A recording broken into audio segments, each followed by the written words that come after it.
আসসালামু আলাইকুম রহমতুল্লাহ বারকাত আলহামদুলিল্লাহ ওয়াসসালাতু ওয়াসসালামু আলা রসুলিল্লাহ। আজ যে বিষয়বস্তুর উপর আলোচনা হবে সেটা হচ্ছে যে খাওয়া পর এবং পান করার পর আল্লাহ তাআলার শুকরিয়া আদায় করার মধ্যে কী উপকার আছে।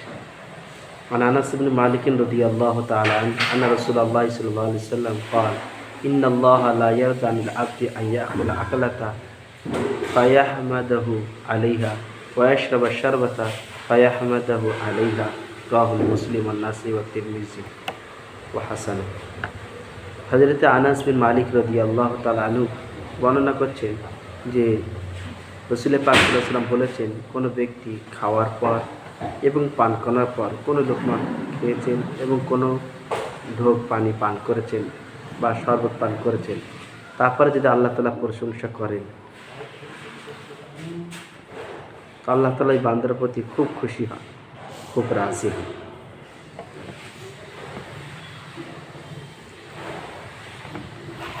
দ্বিতীয় হাদিস আন মাজ ইবনে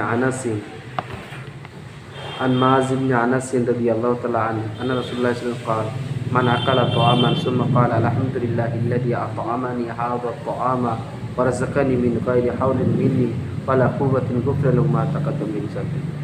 এটা আবু দাউদ, ইবনে মাজাহ, তিরমিজিতে এসেছে।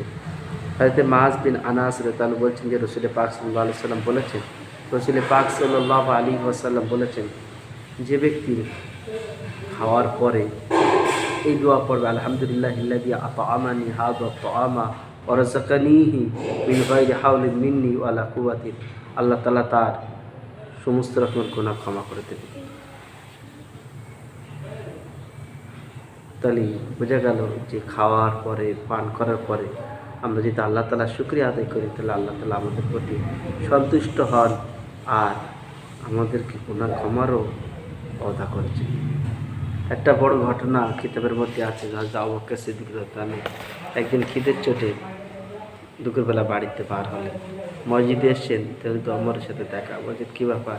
বলছেন আমারও খিদের চোটে এই মসজিদে আসলাম। কিছুক্ষণ পর দুই না কথা চলছিল, হাজরতে রাসূল পাক সাল্লাল্লাহু আলাইহি ওয়াসাল্লাম তশরিফ আনলেন। কী ব্যাপার সময়? বলছেন খোদার জন্য মসজিদে এসেছি।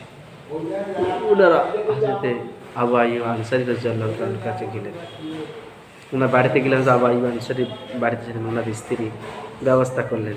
তারপর উনি খবর পায়, উনি গাছের থেকে পাকা, তাজা এবং কাঁচা খেজুর নিয়ে এসে রাসূল পাক সাল্লাল্লাহু আলাইহি ওয়াসাল্লামের সামনে দিলেন। ওনার যেটা পছন্দ সেটাই।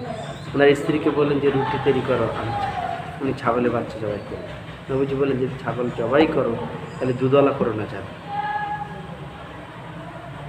তারপরে খাওয়া দাওয়ার পরে ওনারা বলছেন যে ওমর, আমার সাহাবারা আল্লাহ তাআলা কিয়ামতের দিন এই লোকমার বিষয়ে আমাদেরকে জিজ্ঞাসা করে। ওই জন্যে প্রত্যেকটা নিয়ামত আল্লাহ তাআলা পাওয়ার পরে তিনি শুকরিয়া আদায় করা। আল্লাহ তাআলা আমাদের সকলকে তৌফিক দান করুন। আমিন।